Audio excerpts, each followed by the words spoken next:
Okay, good afternoon. I'm once again happy to see a nice full room in here. We are going to open our meeting now. Thank you. I don't know how to make it louder. I'm sorry.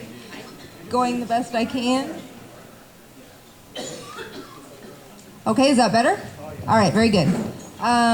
We had it all set up this afternoon, but our technical person he twisted his ankle, so he couldn't be here to help us set up. So we muddled through it. Let me open the meeting at 4:07 p.m. on July 6th, 2022 at the Moose Lodge, 15900 Moose Lodge Lane, Clear Lake Oaks, California, 95422. As we do roll call, let it be known that Vice Chairman Jim Burton is not present and Supervisor Crandall is not present. Still having a quorum, we will move on. Public input. This is where you have 3 minutes as a community member to address this committee and let us know anything on your minds that is within our jurisdiction. We are not allowed to speak back during this time frame, so please, we're not being rude, but we can't talk back and forth during public comment. We will take your submissions into consideration and possibly speak with you after the meeting, or you can give us your information and we can get back to you on the topics. So with that being said, 3 minutes each. Does anyone have anything on public comment? Speak up. Aha, perfect. Yeah. And your name, sir? Ken Russell. I want to say one thing to code enforcement. Could you take your mask off? So could never get anything done. They have been out there twice, and something's slowly getting done. So thank you very much. Appreciate it. Secondly, the sheriff's office, I want to know why they aren't being the ones busting these drug people instead of code enforcement. Code enforcement is supposed to clean up stuff. These guys in the sheriff's office, it's their job to go out there and bust their criminals. That's what they are. It shouldn't be on code enforcement. Thank you. Thank you. Anyone else on public comment? All right. Seeing none, I'm going to close public comment and move on to the minutes of May 4th's meeting. May I get a motion? Yes. Can I get a motion to approve?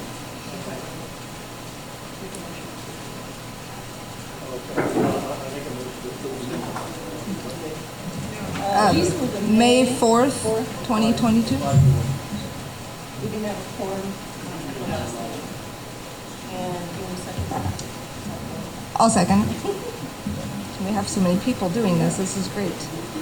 Okay. So with that, we are moving on to item number 5. You should all have an agenda on your tables. If you don't, just ask and we'll get you one. But this is where our roadmap task force update will be presented. So I will turn it over and the floor is yours.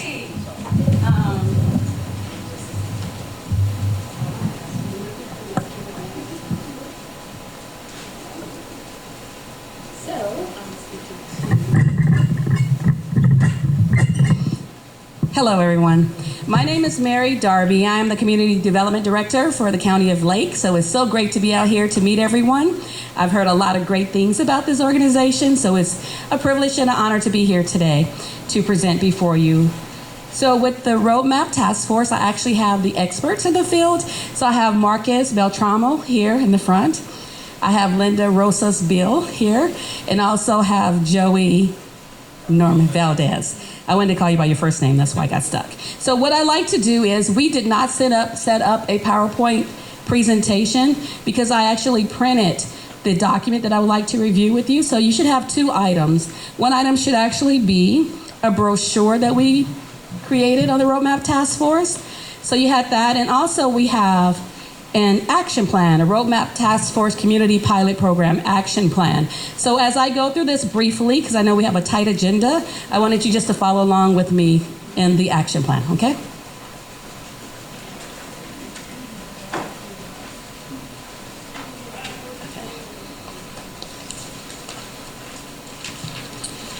So I am on page number 2. And so how many people already know a lot about the Roadmap Task Force or any information about the Roadmap Task Force? Perfect. Okay, so some don't. So what I'm going to do is just kind of read the purpose and the goals of the Roadmap Task Force, and then I'll highlight some of our processes. And then what I'll do is bring up the code enforcement team, and they're going to give a presentation on where they are, provide some stats on the team, and then we'll move on. We also have another presentation that's going to be by Sheriff Brian Martin, and he's a partner with the Roadmap Task Force, but that'll be a different presentation.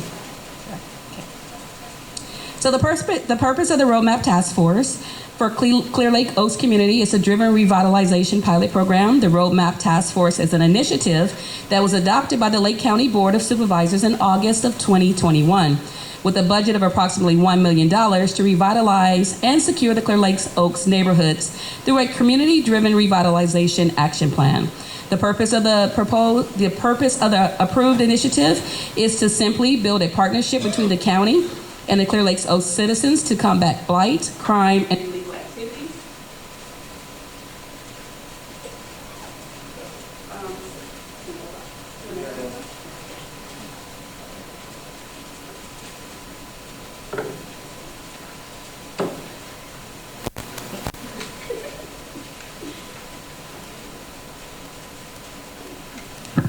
Okay. The second goal of the Roadmap Task Force is to empower citizens to push for the effort to beautify and protect their communities. The third is to offer a readily available mechanism for citizens to report violations.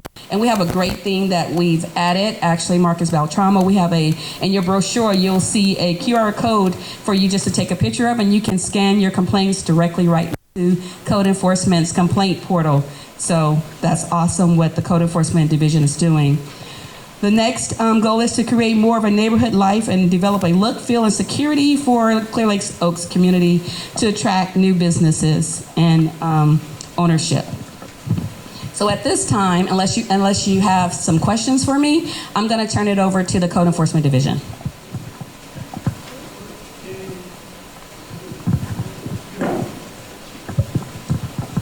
Good afternoon. My name is Marcus Beltramo. I'm the manager of the Code Enforcement Division. And these are my officers. This is Linda Rosa Bills. She does the cannabis. And this is Joey Valdez. He is on the task force. So right now, we're in the infancy stages of this task force. I believe it's year 2, but we've just got it started. We've worked through Highway 20. We've gone down Highway 20. We identified that as the number 1 area to start. Obviously, that's the most visible. That's the main artery in the county. That's the one that everybody sees when they come through here. That's the representation of who we are and what we are. So we decided to start on that first. We've been going down, dealing with a lot of business owners. Some usually are here at this meeting, but they're not here today. I don't see them, but we've got a lot of cooperation. Our second stage is we're starting to work through the plaza. So we're kind of going back through Pine Street, behind the red and white, through the plaza, Oak Grove. There's 2 or 3 properties up there that are on our top 10 list that have started to work and started cleaning up their properties. Stage 3 and stage 4 are going to be the streets, and then we'll kind of work from there. But we want to hit the worst areas, the most problematic areas, those areas that cause the problems, those areas that cause the blight issues, those areas that are always habitual nuisances. So that's where we're starting, and we're making some way. Right now we have about 93 properties that we've made contact with. We've either left courtesy notices, we've red tagged, or we started the violation process. These numbers will grow. As we all know, in Clear Lake Oaks, there's a lot of problems. There's been a lot of neglect over the years. And now we have to start cleaning that up, and it's gonna take time. So right now we're just kind of putting a dent in it, but over time you should see change. We should get better. You should start seeing some positive changes. And again, this is not the code enforcement of the past. You know, we're gonna hold people to the standard. We're gonna be hard pressing, and we're gonna stay on people. Really, that's all I have to say. And I think over time, you know, I could tell you a lot of things up here, and I could make a lot of promises and guarantees, but that's not what we do. You're gonna judge us based on our results, and you will see results. And again, we're only in the infancy stages of this. And like this gentleman said, we're out there, and you should see us out there. One other thing they would like me to talk about is not only are we out there, we're hard pressing, but we do have a strategy in place. I've kind of gone through the areas that we're going to target, and we'll go through those. It's not going to be a fast thing. It's something that's going to happen over time, but unfortunately that's how code enforcement works. It's a steady progression. We've also taken technological advances. We have a database, and that database should help improve our efficiency, our documentation, and should kind of put us in a good spot so that we can do the job to the standards and to the level that everybody expects. So we will be getting better, we will be seeing results, but at the end of the day, we need the people of the community to kind of work with us. And not kind of work with us, you need to work with us. You know the issues, you know the problems, you tell us where they're at, we'll go and target them and start working on them. I mean, we live in these communities. These are your communities. You know where the problems are at. You know what needs to be addressed. You know what goes on there. You're there all the time. So we just need your help as far as the input, what's going on, and kind of give us the information we need so we can do our job. One way of doing that is filing the complaint. And if you look on the back of the brochure, we've made it as simple as possible for everybody to file a complaint. All you have to do is scan the QR code with your phone. That goes right to our complaint page. And in that complaint page, you just have to give us as much information as possible, what the issues are, how they're affecting you, where they're at on the property. And if you do have a photograph or something that can kind of give us a visual, that always helps as well. But the more information you can give us, how it's affecting you in the neighborhood, we would appreciate that, and to put us in a better position so we can do a better job ourselves. That being said, again, over time, the results will speak for themselves. I'm going to hand the microphone off to Linda. She's going to give you a quick overview of the cannabis issues in the Clear Lake Oaks area. She deals right now with unpermitted cannabis. We haven't started the legal inspections yet. Those start at the end of the month, mid-month. So we're going to be going through all the legal guys, making sure they're doing it to the conditions and to the code and to the standard that was approved for them. Right now, Linda's going to deals with the unpermitted grows, and she's just going to give you a few stats to kind of give you an idea where we're at in that. All right. So just looking at Spring Valley by itself, we're looking at about 200 plus plants taken down and removed. Structure-wise, we've taken about 20 plus structures down. We've closed about 7-8 cases in Spring Valley. Now, when I look at Lake County as a whole, we've removed somewhere about 40 plus structures, and we've taken about 7,000 plus plants down. And so that's all I had. Well, again, we're in the mid part of the year. We got July, August, September, October to go, so those numbers will be increasing, but we have been diligent. Linda's been out there on numerous occasions. Even if they don't have plants, the hoop houses have to go. Anything that makes it ready for them to grow, water tanks, all that stuff has to go. So we're trying to make it so they can't get started if they want to get started, and also having a continued presence out there. So I think we're doing a lot better this year than we did last year. And again, I think you should see more results as we go along. And from what I've heard from the community, it seems to have slowed down this year, and it's not much of an issue as it was in the past. Again, we are working with the sheriff's office. They've given us information on where some of these cultivation sites are occurring, and then we go out and follow up on that and then enforce compliance. So at that time, that's all I really have to offer. And again, at the end of the day, if you're seeing things that you don't like, things that you don't appreciate, things that diminish the value of your community, you have to let us know. You let us know, we will take care of it. I guess this is the question portion of the, please. What do you do with the senior citizens that don't have computers or cell phones? So, the senior citizens, so that's something we need to work on. And we have been cognizant that not everybody has the technological capabilities to file the complaint or use the QR code. Maybe that's something where we need to educate them. Pretty much everybody has a smartphone. If we can, well then everybody needs to get a smartphone. I tell you, it makes your life a lot easier. Computers tripled my workload for 30 years. No, thank you.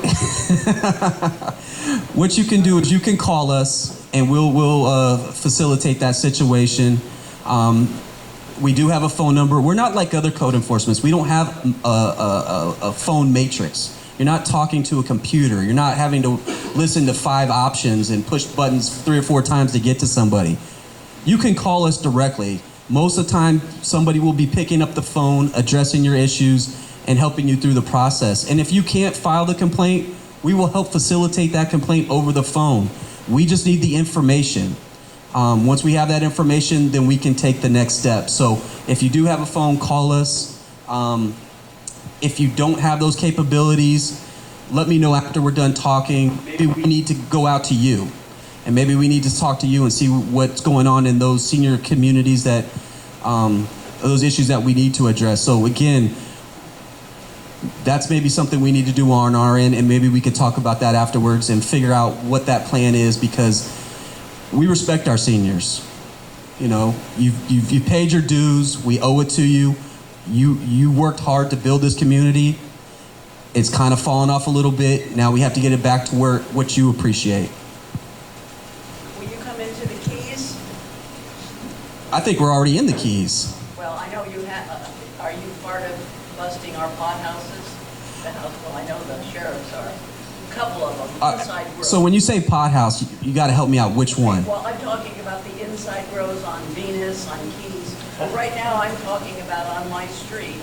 There's a house that is practically falling into the water. What's your street? Eptai Village. Eptai. I know which one you're talking about. Well, what, I mean, for years it's been like that. So. I know. And again, for years you've had neglect and derelict. We're going to improve on that. And as far as those Venus, those indoor grows, the sheriff's office has actually assisted us in this. They passed that information on to us. And actually, our enforcement officer, Valdez over here, actually went and did his first assessment. He's made contact with some property owners, so he's going through that process. He just started that last week. So we are going through that. If you know of any other issues, let us know. The one on Eptai I am familiar with. It's very dangerous. It's been there like too long. So here's, again, this is what this program's about. If you have these structures that are unsafe and that cause blight and diminish the value of your, or the aesthetics of your neighborhood, you let us know, and then we will take that up. Hopefully there's a responsible property owner. If not, we'll have to look at it we'll have to be creative and look at it. We are working with nonprofits such as North Coast Opportunities. So there is a nonprofit with grant money that could come in and help that. Again, each property has its own story, has its own situation, and nothing is cookie cutter. Everything's on a case-by-case situation. So each solution to each property is going to be different, and it does take time, but we will work on them. Question on that, Marcus. So like on the one on Eptai, I know there's a daughter that owns it, they can't fix it up, but I think she lost it to the bank. What happens when it's bank owned and the bank doesn't want to fix it because they don't see value in it? Do you guys, if you can't contact the bank, because that was an issue before in a few properties, what's your process? So when you say the bank takes it over, are we talking the bank takes foreclosure and takes possession of it? Yeah. Well, at that time, the bank becomes the legal owner, and they have a duty to keep that property up and pay the taxes. So you guys will ramp that up because it's a bank, Yes, right? Just and actually, banks are probably better to work with. So I used to work as an investigator doing real estate fraud, and back in the old financial crisis days, and these banks have to take these properties over. They have to keep them up. It's their responsibility. So we can go after those banks. We can cite them, and hopefully they'll do what. So their plan is to, I mean, I'm just aware of the property because I contacted the bank. Their plan is to put it up for auction in 3 years.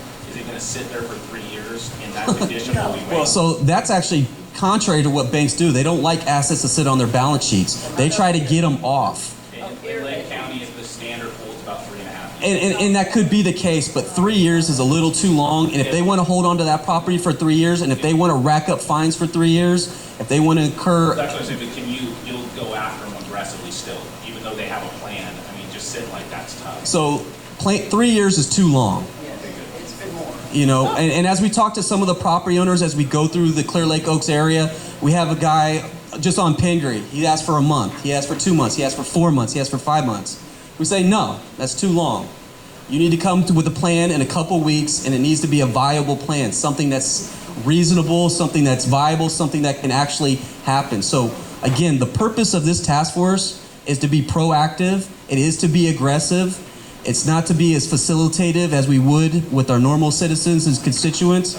Again, we are pushing the codes here. We are going to be very liberal in our interpretation, and we are going to push it. We have a code. It talks about unsightly appearance. We are going to expand on that code and push that every chance we get.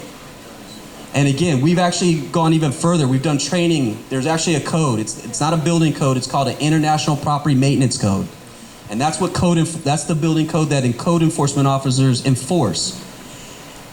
That code is very expansive. It's very comprehensive. It addresses on a lot of issues. And we will be using the full effect of that code to beautify, revitalize, and try to help this community get up.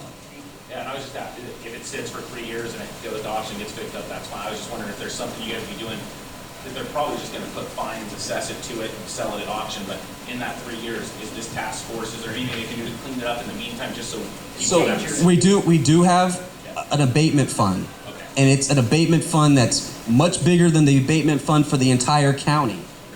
And that's one of the positives of this task force. So we can do that.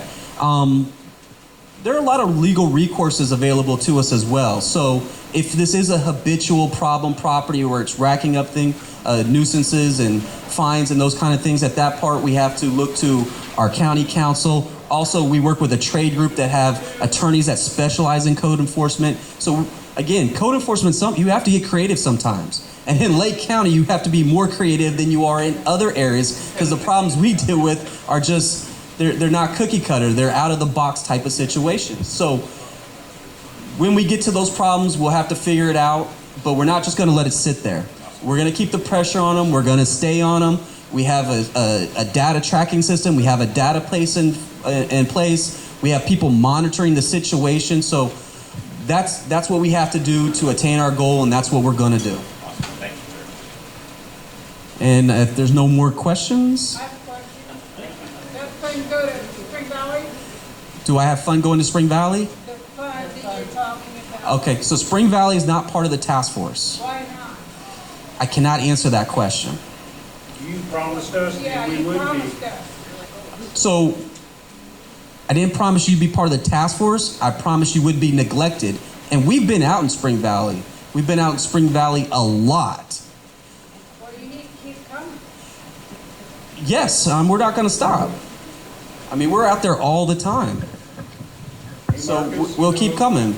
Marcus, I called you on the phone. You told me you were going to take care of the problem around my house. Still there. And so I had a guy look at it yesterday, but You looked at it yesterday? When? I had a guy look at it last week. But we could go around and around circles with this, but we also have to prioritize. What's the major problems in Spring Valley? Chalk Mountain. We were up there. We took those 2 greenhouses down. And now we're working with the family to get the cars out of that. You just got through saying. Now we're looking at the 2 properties at the entrance of Spring Valley, which is a major problem that we're working on. You just got through saying that any hoop houses need to be taken down. And we're working on that. Linda, how many? Still up there. Do you know how many hoop houses are out in Spring Valley? Have you seen the satellite images? It's a lot. I was actually taken back how many hoop houses I see up there. If you go on the GIS, which is an old picture, it's just amazing how many hoop houses are out there. Okay, now what about the one on the drone? You told me that they could be left. Now you're telling me that they can't be. That one is not really a hoop house. That's like, There's hoop houses all over there in that yard. so we can go back and forth on this. I'm telling you, we're out there and we're taking them down. I've been on the site inspections. I've been to the big ones. You can have your version. I'm telling you right now, we're out there. We're out there more than we've been in the past, and we are getting results. All right. Quick one for you. Just I know it's not part of the roadmap task force. Do you have any update on the signs? The Signs, that's something with Eddie, I'll have to discuss with Eddie. From what the information, the feedback I've been getting is that the water truck and the water hauling has ceased or slowed down tremendously. So that's something we'll have to discuss. I don't know if Double Eagle's still having a water truck problem, because as you know, we've been taking those hoop houses down. We just took 1,000 plants, we had the guy cut down 1,000 plants just last week in Double Eagle. And on Fox Way, I'm going to go even further for you. On Fox Way, we cut down 750 plants just was it last Friday or the Friday before? And we sat there, watched them cut them down. So we are out there. You may not see the results, but we have the photos and the evidence to support and prove it. And again, we will keep going. And on your situation, don't worry. I will look into that and take care of it. Don't worry. Does anybody else have any questions? Please. No, I just want to thank you because we really got seen quite a difference where we are just outside of the area, but we're seeing much less traffic. People are not growing again this year. I don't know if it's the sheriff or the task force, but people are putting properties up on the market. So I just want to thank you. We appreciate that. And any positive results that do come out of a partnership between the sheriff's office and the community development department. It's not, code enforcement can't do this by itself. We need the might, we need the reputation and the credibility of the sheriff's office to support us, and they have. And I think with that relationship and that partnership, we can still progress and do more positive things as we move forward. Again, when you start out as something, it's almost like riding a bike. When you first get on a bike, you got training wheels, you're kind of wobbly. But as you get going, next thing you know, you're doing wheelies and you're jumping. And so as we get going, we're going to get better too. And we're going to get more proficient. And everybody who's doing these things that are not up to code or illegal, we will address those issues. And they're going to have a hard time. They're not going to have a fun time in Lake County anymore.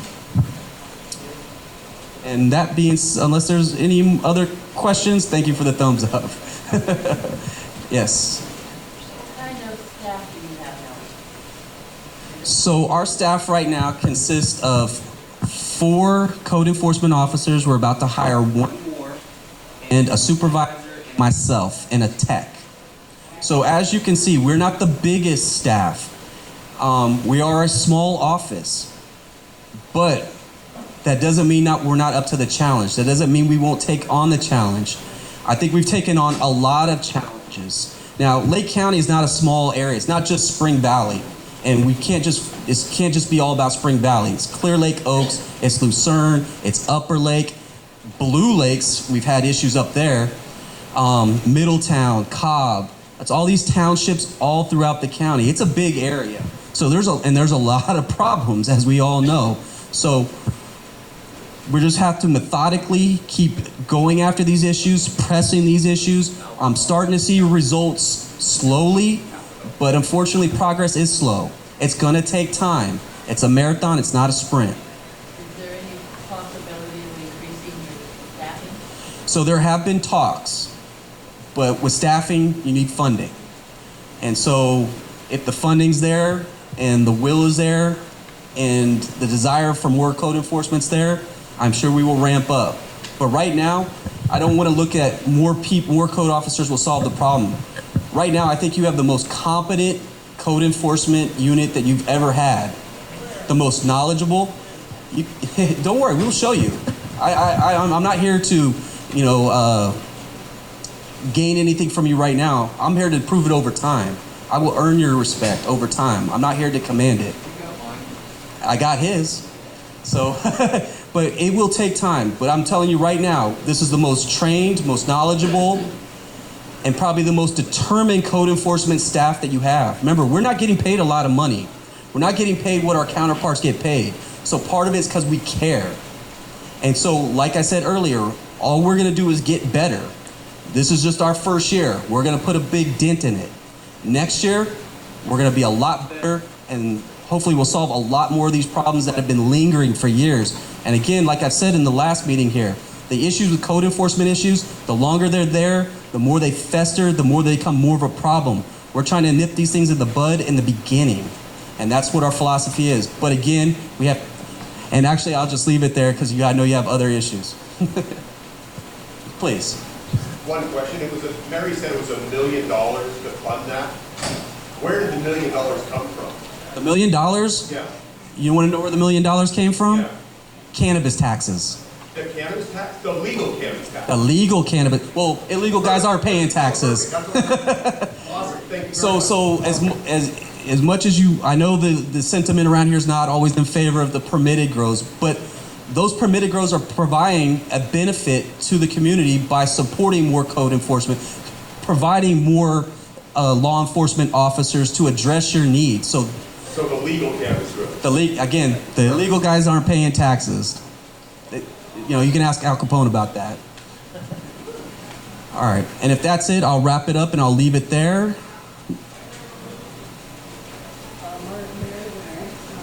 And actually, I'll hand it over to our director, Mary Darby.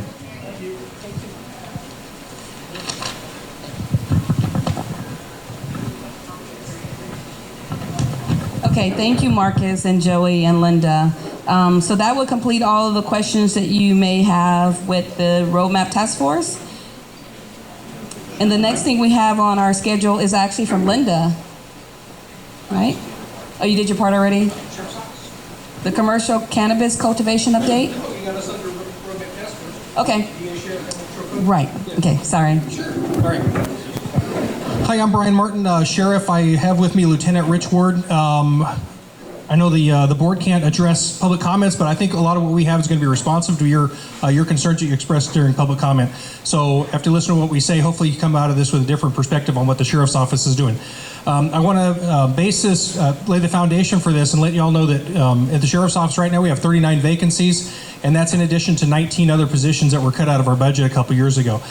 With that's close to 50 positions that aren't funded or filled compared to what I had when I first took office.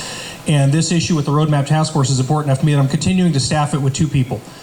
So what we're trying to accomplish here, we know that it's going to take this focus, this cooperation with code enforcement. We're continuing our recruitment efforts. I want to congratulate Mary Darby on her recruitment efforts and getting some people hired. And we're still struggling to get people to come into our agency with law enforcement not being the attractive profession it has been in years past. We had originally planned to do a PowerPoint presentation that was a little bit more interesting than just sitting up here listening to us talk. Unfortunately, it sounds like the tech guy was taken ill or got injured. So with that, Lieutenant Ward is going to have a presentation. He's going to talk about some of the accomplishments that the sheriff's deputies that are assigned to the Roadmap Task Force have had over the last 90 days. And when he's done, we'll finish up with questions. And I see there's a 90-minute time limit on the agenda, so we'll try to make it quick. And Lieutenant Rich Ward will give you a presentation on the 90-day update. Thank you, Sheriff. I see a lot of familiar faces from last April 6th. So again, this is just a 90-day update from the last time I was able to give you a brief update. So our case totals for the last 90 days are 48 criminal investigations. We've had 18 arrests, 14 nuisance properties that were identified and turned over to code enforcement, and 19 search warrants that were served.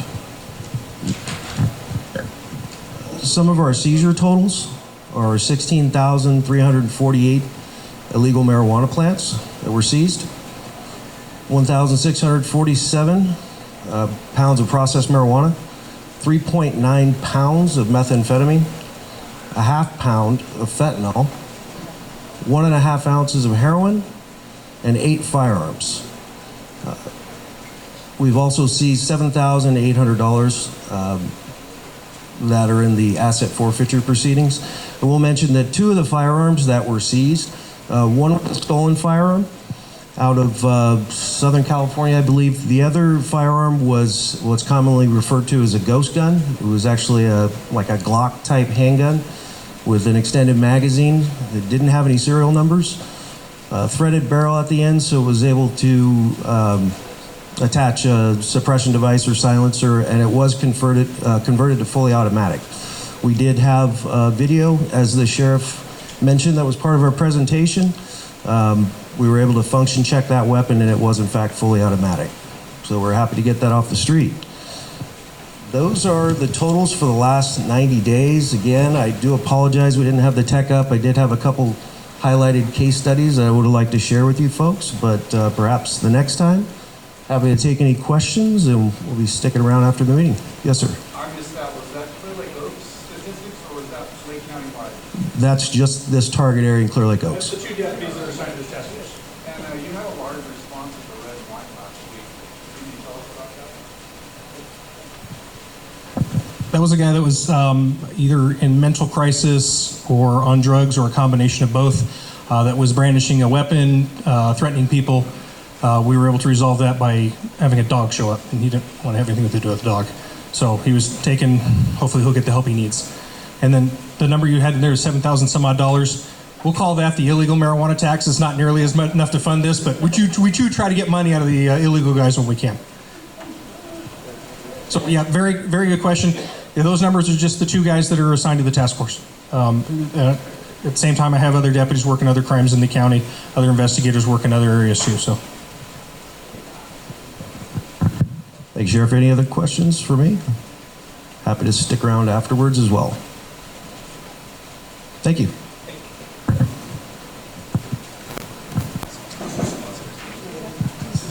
Did Mary step out? She did. Okay. Oh, here she comes. Here she comes. That's okay. I'm sorry, everyone. I was trying to get a connection for Zoom, but the connection is not strong enough, so. No worries. That's okay. So we're done with our paperwork for 5 and 6.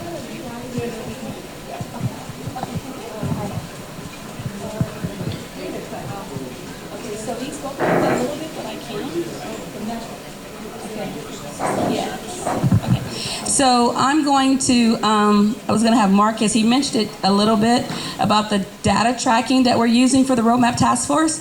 It is a specialized, unique data tracking system that has been designed in order to capture all of the data for the Roadmap Task Force, any of the criteria that we have. So Marcus mentioned along the state highway, in different areas in terms of our priority areas. So in this data tracking area, what happens is when the information comes in, it is logged into our data, and it takes the fields, the certain fields that they have, like your name, your address, what the complaint is, what the resolution is. It has very unique, is very user-friendly. It'll have maps that will be able to attach to it, the GIS map systems. And what we'll be able to do is actually generate reports instantly that will actually show or demonstrate where we've had complaints and what actually happened with those complaints. So we're very excited about this system. It's very user-friendly. It's different than the system that we use currently with the Community Development Department, which is our Acela program. So our Acela program is being enhanced, and while we're doing that, we are initiating and promoting this data tracking system specifically for the Roadmap Task Force. So we're very excited to use it.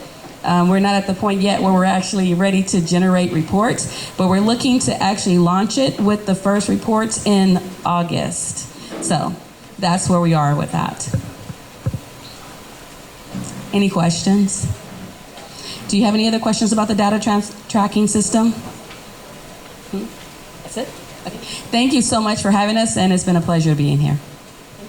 Thank you.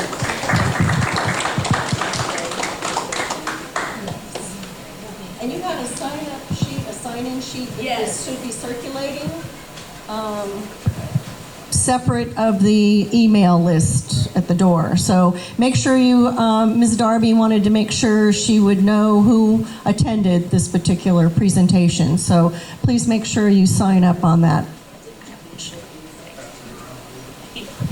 So although we've been technically challenged today, I would like to say that we do have the media team here, representative here, and so the meeting is being recorded and it will be uploaded into the website. So anyone that missed it or anyone that wasn't a part of Zoom, I'll make sure they get it, and the ones that were here that was signed up today, I'll make sure as well that they get a copy of the link.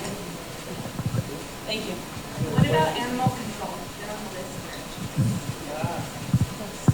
here. Supervisor Crandall had told me that animal control was going to be given somebody from Mr. Armis's office. He's right there. Oh, there he is. Thank you. Here's sitting quietly in the back. You're not allowed to be that quiet. Hello, I'm Jonathan Armis. I'm the director of Lake County Animal Control. As you can tell, code enforcement and the sheriff's department's been busy with all the issues with marijuana cultivation and dilapidated properties. They know that they can call us if there's animal issues when we're there. In the meantime, we have increased patrols in the area.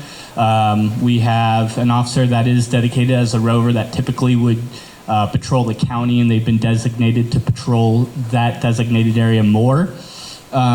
My reporting software was not working today, and unfortunately the company that we use for our complaint systems couldn't get it going, so I can't give you numbers. But, you know, the key thing is to make sure that if you have these types of problems with animals running loose, too many, barking, welfare issues, is that you do give us a call. The phone number is 263-0278, or there's an online complaint form. I do from time to time on Facebook see complaints in this area, but it's only mentioned on a Facebook post, not given to us. So there's not much I can do if you don't put a call in with us. And if it's a habitual nuisance of a dog running loose, there are processes. It's not a fast process, and it's important that you put those calls in early and frequent so that we can follow ordinances and make sure that we could do abatements or whatever else may be necessary. So does anyone have any questions for me? Yeah. Go down there with your dog on a leash. Small dog. People with big dogs, no leash. You've got signs there saying what the park is. It says dog. Every one of them will tell you this is a dog park. I called the park, asked to have some signs put up showing the leash law. I'd recommend you call us when that happens. I'm not... My case was the dog in the head. Right. So it went after you? It's after my dog. It's old. My dog's only like so. Yeah, I would certainly put a call in and we can follow up with that, especially if you know where the dog's from. I'll have to check with that park. I'm aware of, like, I think the park in Middletown says that dogs can be off leash on their rules. I don't know if this park's the same way. I think there's a park in Redmond Slough that also has a fence, but it's not really adequate. Told me his dog was friendly. I hear that a lot. Yeah, I hear that a lot. So putting a call in, generally, any complaint that comes into us is generally held within the same day. 90% of the time it is. So if you put a call in, we have an officer in the area, we'll get there.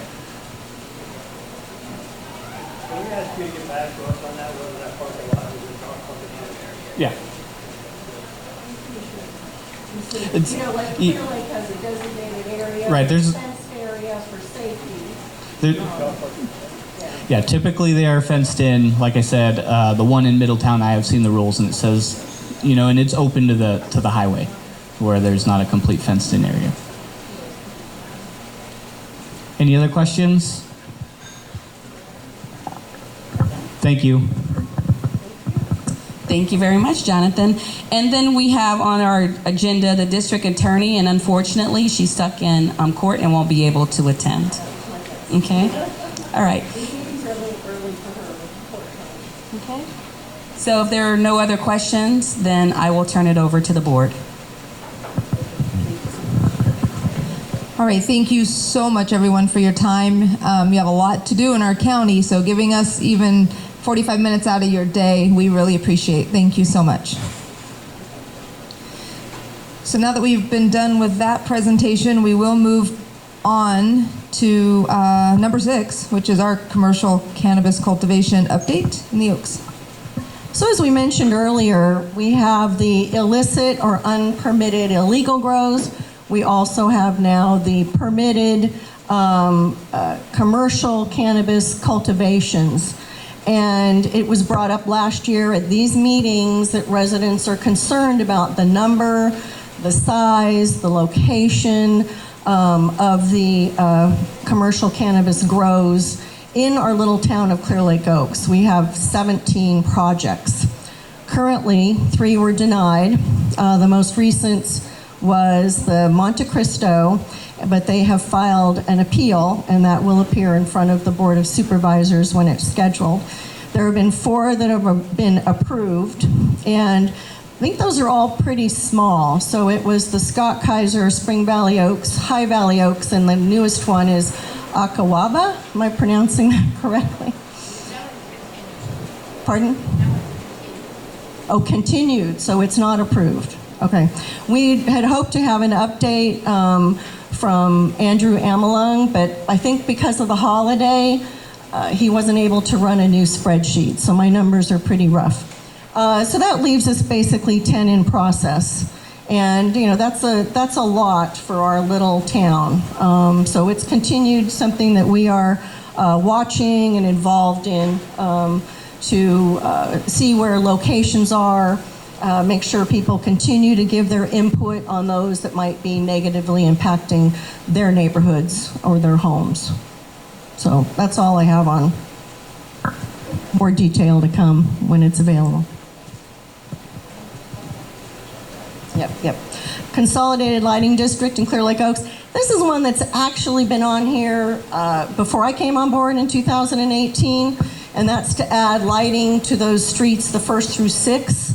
I've been advised by Scott Harder in special districts that the process is underway with LAFCO as of February. That's an item if the Roadmap Task Force could help with that. That lighting has prevention of crime and other things that would happen in that area. And as I said, this has been on the agenda since before I came on board. I think since we were founded in 2016. So we're hoping we can kind of get that moving along to have that. As far as it came up at the previous couple of meetings, Spring Valley wanted to know about lighting, and everything they have out in Spring Valley, correct me, and Wynn and Tony, are on special districts, right? Water, roads, all that kind of thing. And Scott Harder was checking into that as well. Wynn, can you comment on that? Scott sent me an email saying that he looked at the contract between Lake County and special districts that was done in the 60s or something like that. And the streetlights are included in that contract for special districts to be responsible. So we'll move from there. Okay, and of course, it will, like anything, if we needed to add a light to, the keys or whatever, it all has to go through a process, and it has to be approved that light is not going to be shining in anyone's home. And as you say, each area, and you said Spring Valley, there's quite a few people that might not be interested. We have to maintain our dark skies. The lighting that they do put in is very low, LED. They're facing down. There's a certain way to targeted light. Yes, Wynn? I've had a couple of residents go, well, why do you have streetlights? And these are the residents that have lived there for over 30 years, when there were only 100 homes in the area. There's 480 homes in this area now on 19-mile roads. And when you have no streetlights, it's kind of hard for an emergency people to find you at nighttime. Yeah. And I just told I was talking to the people, I was like, we're asking about it. We're not putting them in next week. So, but if they give me well, I like it dark. Well, where I live, the neighbors all have big spotlights in their yard all night long. It's not dark where I live. So. And that will. I'm sure they will have their opportunity as all residents to weigh in on it. But it's great that you brought it up, and it sounds like the process will start on that. That's all I wanted to do was start the process. Yep. Sounds good. Mission accomplished. All right. Number 8, Lake County Geothermal Project Watch List. I can't say that very well. Let me say that again. This is something that will appear on here because it is just the watch list, and we continue as residents to get feedback. The one that was concerning us was Sonoma Clean Power, and currently there's nothing new. We were just worried about a geothermal plant that may appear around our beautiful lake, within the visibility of the shoreline up to the the hills, I guess, is what our concern is. So this will continue to be on the watch list on that. So I have nothing new at this time to report. EPA Mercury Mines Superfund site. The EPA has been trying to reach out. They would like to do some public meetings, whether they're here, to inform the public as to what's actually happening. Holly, do you know if there's progress on meetings being set up? No, I know EPA had a phone conversation with them, but I haven't heard if they've actually come up with a more time frame. So these would be separate of the East Region Town Hall. It would be a special meeting, if I understand properly, put on by the EPA to inform, since we are all here in Clear Lake Oaks, very close to the Superfund site, and would like to have an update. So we will make sure we get the word out as best we can when a meeting is. So I usually get covered a lot by EJ and code enforcement, which code enforcement covered a lot of Spring Valley. So I got on the board because of the problems in Spring Valley and wanted to see what I could do to facilitate less marijuana in Spring Valley. So, but I do hear things about the other communities, and if you guys have a question or something and see me somewhere, feel free to come up and ask me about it. I don't have a problem with that. And I wanted to say, if we have people in our community that are having problems, just let me know, because they know I have no problem calling them, making sure that code enforcement or sheriff's department hears from me. So I'd be happy to do that. This is I don't want to say the peak of the season. It's probably like a little more than 1/3 of the way through the grow. Yeah, except the ones that have been done indoors. They're going to bring them out, I think, late this year because they don't want us to see them, and they're just assuming that we probably aren't going to. But I'm impressed with what the sheriff's department's done. I've read some of the stuff in the paper. I think they've done a great job. I just want to say, for Spring Valley, it's a lot different for us up there. I know sheriffs didn't have specifically something to do with that because you're working in a confined area, but I know you've helped us out sometimes. And code enforcement, I think, is doing a good job. For some reason, the growers are complying, or they're a lot more argumentative than they were. And even that big grow, so you guys are counting the grow on Fox, but that big grow up on the hill, that was hundreds of plants up there. They're all gone. I don't know where they took them, but If it's a big grow, it's thousands. yeah, it's the big one up on the hill, up on Wolf Creek. There's three separate parcels up there, but the biggest one up there with the, I don't know what they are, 20 by 200 grow houses or whatever, those are all gone. So I'm pretty happy with that. That was the one that was putting the most. You have to understand, we get a lot of wear and tear on our road when they start bringing up the heavy equipment and the water trucks, and they're chipping off the sides of the roads and then caving in the spots that are already bad spots, and we don't have the best roads up there. So that makes a difference alone in what it costs us in our community just to get by. So, and all of you that drove out of Spring Valley today, I don't know who paved our road, but New Long Valley Road is getting a new coat of pavement on it. So, are they going to do the whole road? No, they're going to, they're doing the Polo Trail to the pantry. Okay. It's not chip seal. They will. No, it's tar. It's hot tar. It's a regular pave. I'm happy with that. And other thing is, if you haven't heard, but I heard in the store today is for everybody that Four Corners Hardware is closing end of the month. So we won't have the rental available or the quick stop in there anymore that we used to be able to do. So that's kind of sad. But I don't really have that much to add. I think code enforcement's doing a good job. Marcus usually gets back to me pretty reasonable time. I may start calling Linda too. We'll see. And see if we can make a little bit difference. But all the stuff, I sent him some stuff just a week or so ago, and we've already talked about it, and he's already been looking at that stuff to see. And they got a cool feature because they do have satellite that they can look at. No, they have government satellite that they pay for use of that they can, if we can identify a place, they can look at it if we can't see it. Most of the places are visible somehow, but some of them aren't. And so we're talking about a couple of them right now that he's going to take a look at. So other than that, I'm pretty happy with what's going on, and I think let's stay at it. Please call in, call somebody, or call me. I'm easy to get along with, right, Rick? You can call me. Don't stop at my house. I have enough people stopping at my house.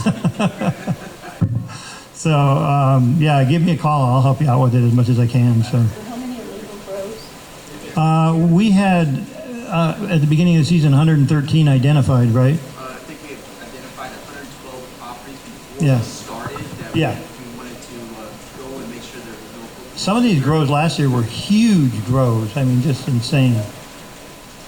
So, and you think, you said, Linda said like 20 or something like that, but there's way more than that gone in Spring Valley. I think she was a little nervous. Like the numbers Oh, are okay. a little off. The numbers are higher than that. We posted over 50 notices. Yeah. And I've been out there on 20 site inspections with her alone, where they cut the plants down in front of us and taken the hoop house down.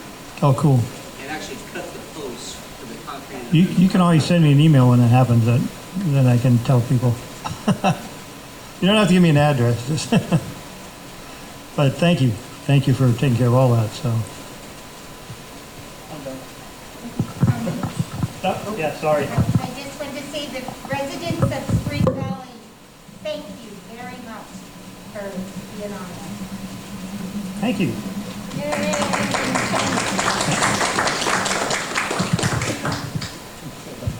You're still there.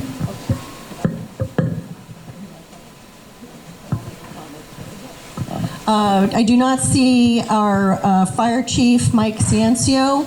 I don't know if someone else, did he send anyone else to do a report for him, as he's done that in the past? I know from a lot of the meetings and things I've been attending that he has his fuels crew, I believe, in place with a supervisor. They're the hand crew to remove weeds and trees and whatever that they can do. Yes? So he had ordered a chipper for the vegetation chipping. Yep. It was supposed to be in last month. It's probably not going to be here until August. The sheriff's office has a chipper that we loaned to them. It's getting some much needed maintenance and a couple repairs done. But I think he anticipates having that in action here to be used until theirs gets here hopefully in August. Perfect. And I believe he's trying to do a test, am I right, Tammy, if I recall, doing a test site in each district, supervisor district, with the fuels crew, can't talk tonight, and the, obviously with the chipper and the chipper program, which is great. So, and I know he's always working on staffing and hiring, just as Sheriff Martin had mentioned. It's a challenge to keep those positions filled with firefighters as well, and paramedics, our much needed paramedics. Over here. Yes, Wynn? I talked to Linda Jonathan, who supervised the roadside clearing on Soda Bay Road before COVID started. And in the process of talking to her, I said, what do you need to do? Because I volunteered our firefighter people to be traffic control if they want to cut Long Valley Road.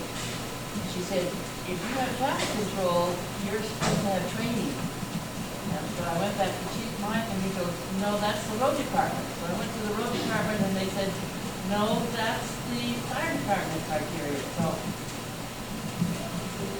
we'll see. Okay, maybe we can get that question out to him and we can get a response by next meeting. That way we can get to the bottom of who and how and. If they're working on the roadside, I'm sure that people would be willing to help volunteer. Exactly. Volunteers are always welcome. Okay, so unfortunately those two items, we don't have our updates on Supervisor Crandall or the North Shore Fire Protection District, sorry. Any new business? Do we have anything new for?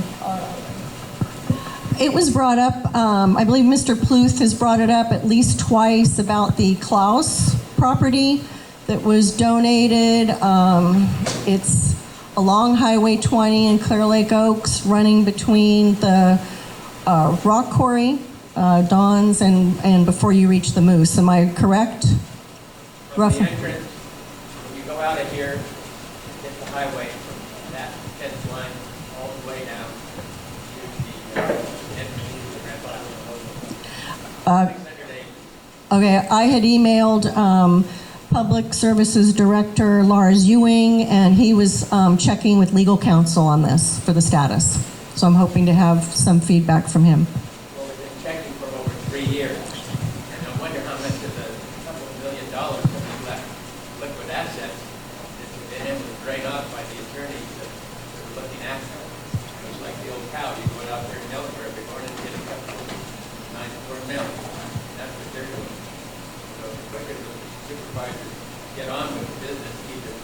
accept it or don't accept it, and I understand if they don't accept it, it's going to go to the SDPA, so it's going to go to somebody.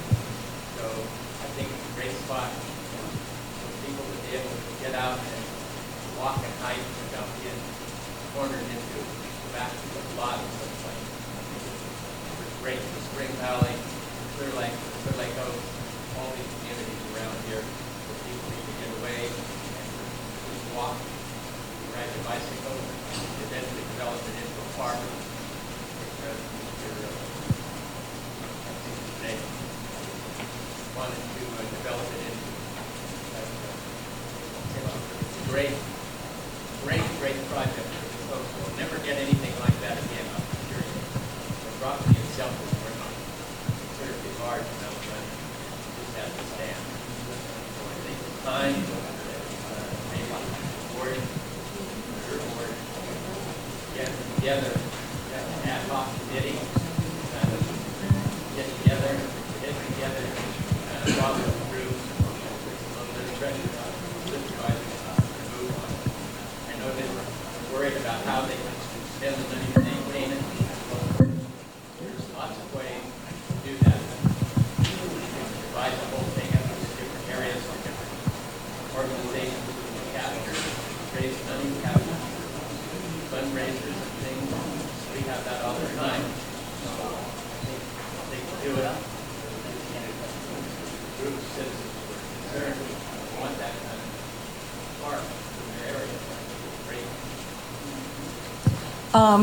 I've been following up with Parks and Rec and with Lars Ewing regarding some improvements that residents would like to see to the public park and launch ramp in Clear Lake Oaks. And currently, they're working on a master plan, and they are also going to be hiring an outside company to help Parks and Rec with these projects, just identifying and helping them along with these projects.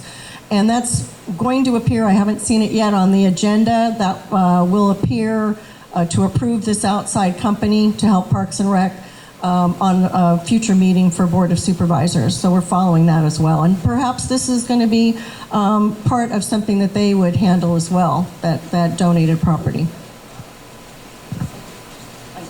The problem is it has to be accepted first. So the three of us are our whole entire committee at the moment. So an ad hoc committee would take one or two of us and some of the community members. How many people have heard about this before? Okay, 1, 2, 3, 4. Okay, so we have some people in here that know what's going on, or what isn't going on is what we should say. So is there interest in this room for us, as the three of us that sit up here as a board, to pursue this with the county to get it either accepted or pushed back so something can be done with this land that has been gifted? I mean, it was a gift. And there was money there, or I don't know how much is there now. That's the whole idea. Okay, so that could have done something with the land, but God knows how much is there now. And that's the point, because we don't get gifts given very often these days. Nothing's free. So if we want this for our community to be something, we need to say that. And if you folks here today give us the directive, we can write a letter if we agree, and we can approach the county and press that our district is coming to us regularly on this, and we want it done. We want either a yes or a no on this. Now, but we need to hear from the majority of you. We represent the majority of you. Okay, there's our majority. So just like we've done in the past, I'd like to get a letter formed and get that submitted. Okay. That's the first step. That's the first step. Anything else under new business, Pam? Okay. Do we have any announcements?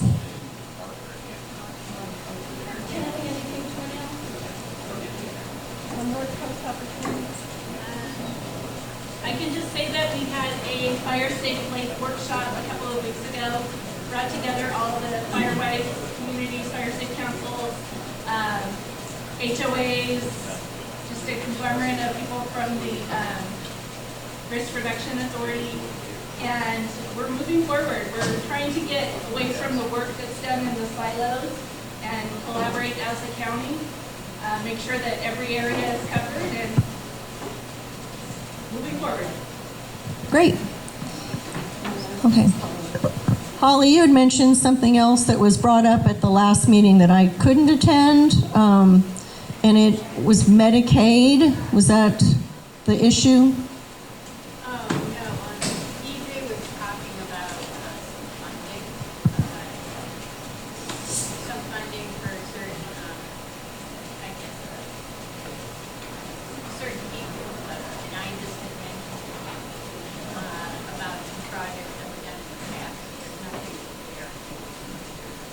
So is there anything you want us to do about that at this point? Okay. All right. Okay, so with that, our next Earth meeting is Wednesday, August 3rd, 2022, right here, same place, same time, everything. And I hope to see it full again, because this is getting to be a normal thing and I like it. Okay, the involvement gets things done. We are adjourned at 5:13 p.m.